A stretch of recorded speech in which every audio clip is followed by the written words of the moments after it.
Hey guys, what is going on? Chris here, as always, with Shughead Gaming, and welcome to my review of Operation Warcade.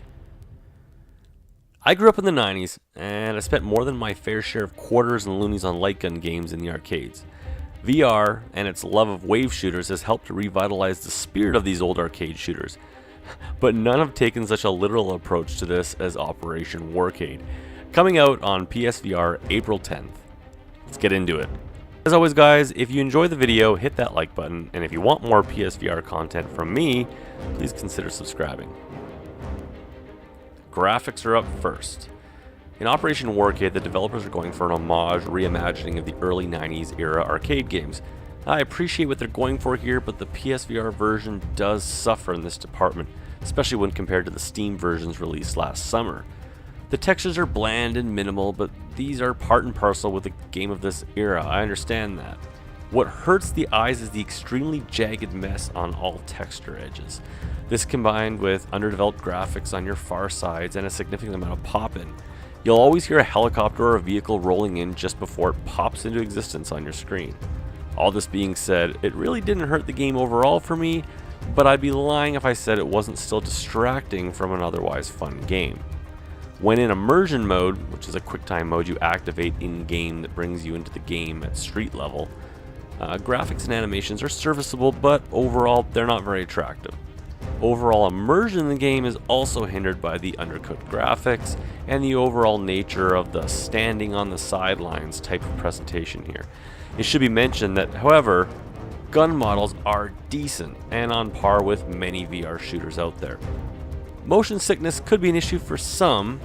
Most of the game has you standing in place as the screen moves by you. While it shouldn't be an issue for most, it could be uncomfortable for the more sensitive gamer. More likely though, it will be the sections of the levels that require you to fly or drive vehicles that get you sick. All in all, not a pretty game, but not a deal breaker either.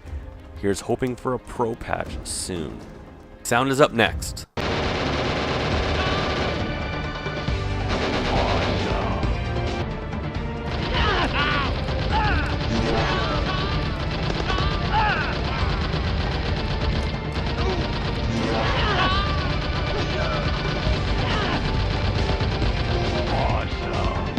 Sounds are exactly what you'd expect from a 90s arcade machine. Voice work sounds electronic. Gun and vehicle sounds, while attempting realism, are also very digitized sounding. For music you have two choices, either dance music or what the game calls epic, which is 90s arcade speak for orchestral. All in all, the sound makes you feel like you're back in the arcade. I'm sure this was the point, and the devs certainly succeeded. And that brings us to gameplay. This is where Operation Warcade shines. Many will write this off as just another wave shooter.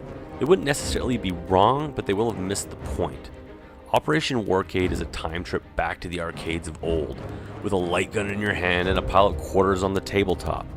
With either a DS4, 2 moves, or an aim controller, the developers absolutely nailed the addicting fun of shooting everything on screen, while looking to pop off power-ups and beef up your score. However, this isn't just a retread of old.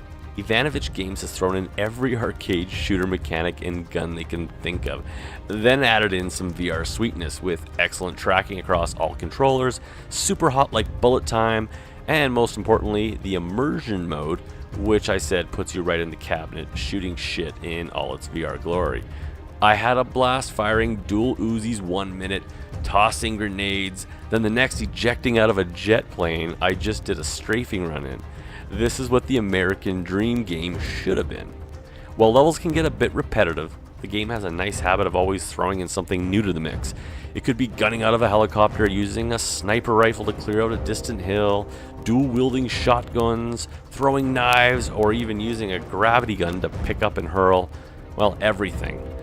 Special mention to the controller options. The DS4 works well here, but the real stars are the move controllers and the aim. Moves are a blast with the mentioned ability to dual wield and toss grenades, while the aim, which tracks really well here by the way, is equally fun, since you get an assault rifle in-game, improved aiming, and you just feel like a badass the whole time. While only a single player campaign, you'll not run out of things to do anytime soon, with 108 missions spread across 36 levels. Mission objectives, gun customizations, and a leaderboard, there's a lot of content here. And if you get bored of VR, you can step over to your right. You'll see another cabinet there, and you can play the 2D version of the game. With a slightly different scoring system and actual lives, it really is just like being next to an old school arcade machine. And that brings us to my final verdict. I hate number scores and instead rate games on a buy, wait for a sale, or burn it to the ground basis. As an estimated price of $20 American, this is a buy for fans of shooters, but just. The graphics really do, in my opinion, hurt this overall really fun game. Not unlike one of my favorite games, Quorix, the graphics may turn some off a fun time. If the premise of an old arcade shooter in VR doesn't thrill you, and maybe wait for a sale to jump into this. Anyways guys, I'm Chris from Shughead Gaming. Please don't forget to like, subscribe, share, you know the deal, and I will catch you on my next video. Thanks guys.